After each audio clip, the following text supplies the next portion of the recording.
Hi, everybody. Dan Illman, Mike Beer. The DRFBets race of the day for Saturday, August the 31st is race number 11. It is the prestigious Grade 1 Woodward going 1.125 miles on the main track. The Woodward, one of several graded stakes races at Saratoga on Saturday. Bet them all with a DRFBets account. Sign up at drf.com/bet. Get a $100 deposit match. Let's meet the field for the Woodward. You can download free formulator past performances for this race on the Race of the Day event page at drf.com. Access them, handicap along with us. We'll take the field in post position order, beginning with the hard-hitting New York bred, the number 1 Mr. Buff, who has won 1/3 of his lifetime starts, excels at 9 furlongs, and really appreciates Saratoga. You don't believe me? Let's go back to his most recent start, the Evan Shipman, earlier this meet at 1.125 miles. He's already taken this thing over, but Mike, I think it was kind of important that Mr. Buff at least showed a willingness to rate.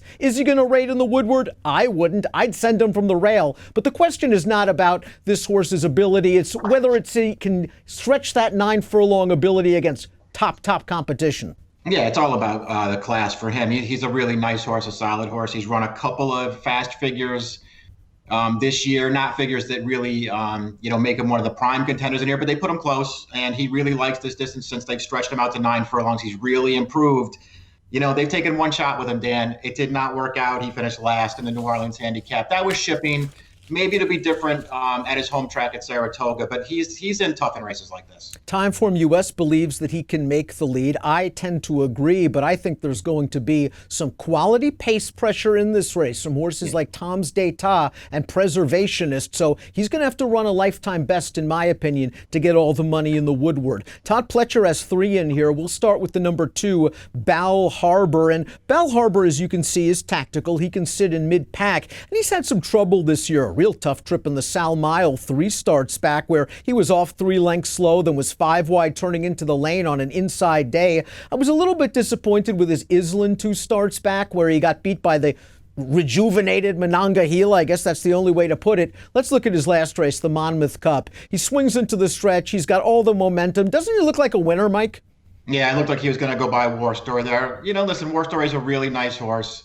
And he managed to battle back and prevail in this race. But there's really no excuse for Bal Harbour in this race. He ran a new top figure of 101, but this is a race he was probably supposed to win. Do you think the 9 furlongs might work against Bal Harbour just a little bit? He's tried the distance a few times now, and he's lacked that stretch punch. I think the 9 furlongs and the competition are going to conspire to make it really hard on this horse. Let's talk about Vino Rosso, the number 3, winner of the Grade 1 Gold Cup at Santa Anita 2 starts back. This horse is removing the blinkers following a 3rd-place effort in the Whitney, and I wonder if Todd was using the Whitney as a bridge to the Woodward. We swing into the stretch of the Whitney. Vino Rosso is 4 paths wide in the orange cap. Just to his outside is Yoshida, who's going to go by Vino Rosso and finish an excellent second behind favored McKinsey. You notice that Vino Rosso a little bit late to change leads in this race, but I did like the fact that he got into the race a bit earlier.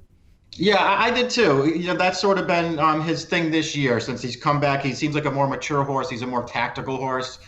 So he can get that kind of a trip again. I thought he ran fine in there. At the end of the day, he was, sort of no match for the 1-2 finishers in there. So to me, it just makes me think he has something to find if he's going to win the Woodward. But he's got some tactical speed, and we know distance won't be an issue for him. Mongolian Groom is a really likable runner. This horse is still eligible for a now winners of 2 other than, but he finished 3rd in the big cap, 2nd behind Catalina Cruiser in the San Diego 2 starts back. We'll go back to the Pacific Classic last time out. It was a race that was dominated by long shots. We see him in the blue cap down towards the inside, and he finishes gamely for 3rd. He almost grabbed 2nd. Yeah, listen, he's got some interesting class lines. He's now twice Grade 1 placed this year. It still feels to me like, he's getting pieces in these races without ever looking like he's going to win any of them. And I just wonder if, this is the spot that he's really going to break through in.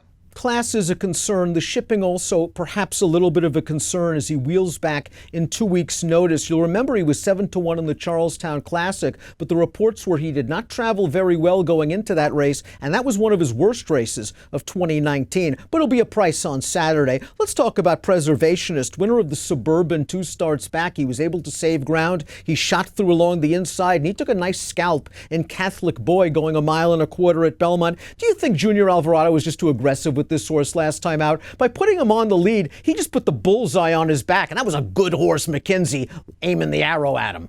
Yeah, I mean, I just don't know what choice Junior really had in that race. He had an outside post. He got caught 5 wide around the first turn. And once you're out there, I mean, what are you going to do? You're either going to take him back or you're just going to try and clear to the front. Alvarado sent him. I thought he made a pretty solid pace up the backstretch. He was no match when McKenzie and Yoshida came for him at the top of the stretch, but I just felt like the trip probably really worked against him last time. You have to think he's going to get a much better trip this time around because we know his greatest asset is his tactical speed. He doesn't need the lead to win. Mr. Buff on ascend. Tom's d'Etat from the outside's got to break running and probably get up close. I could see Junior sitting pretty in the catbird seat, third with Preservationist early, and we know this horse has the class and speed figures to win a race like this. Forewarned is the number 6, 5th in the Whitney last time out. The barn has pulled off some long shots in the past. Discreet Lover won the Jockey Club Gold Cup a few years ago. This horse is going to have to really get a meltdown, I think, in order to upset this group. Exactly. Listen, he's improved this year, that's for sure. He's run all of his best races this year. He's won a couple of times. Ran fine in the Whitney without ever looking like he was going to win. These races look too tough for him, but he's going to be running at the end. We watched Yoshida's performance in the Whitney. He won the Woodward last year. He swung widest into the stretch, and he was trying real hard to finish second to McKenzie, who's probably the best older dirt horse in the country right now. If Yoshida gets pace, in many ways, he's just the horse to beat. Yeah, I think he is. He ran really well in the Whitney last time. Once again, it was a race that set up pretty well for his running style, but I want to give him credit because he made a big run around the turn, and he had a pretty good finish of his own. It wasn't as good as McKenzie's, but this horse ran really well last time with a new top. It feels like there's pace again for him in here. I guess he's the horse to beat. The 8 Wooderson, the 9 Tom's d'Etat, they come out of the restricted Alydar Stakes at this distance on August the 2nd. We turn into the stretch, and Tom's d'Etat showed a little bit of a new dimension. He's striking the front right now after raiding comfortably off of the pace. We see Wooderson, the little half-brother to Rachel Alexandra, making a run on the outside. Wooderson shows no quit down the lane. I thought both ran well. Yeah, I did too. In particular, I thought Tom's d'Etat ran really well because not only did he raid, as you mentioned, but that pace was pretty fast, and he was not that far away from it. He made a big run to take it over. You could see at the end there, he was just geared down. That was a really impressive win. Listen, they're going to step him up again. He's shown so far that, graded stakes are a little tough for him, but he was not embarrassed in the Elishiba or the Foster, and I think stepping back up's the right thing to do. He ran really well last time.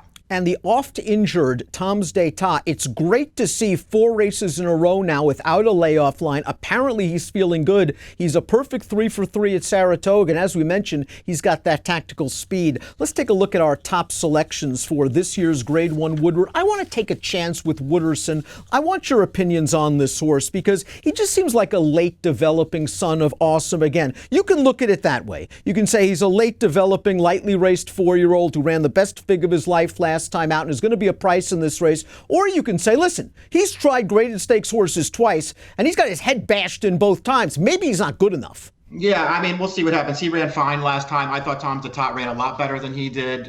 So he's the one that I wanted out of that race.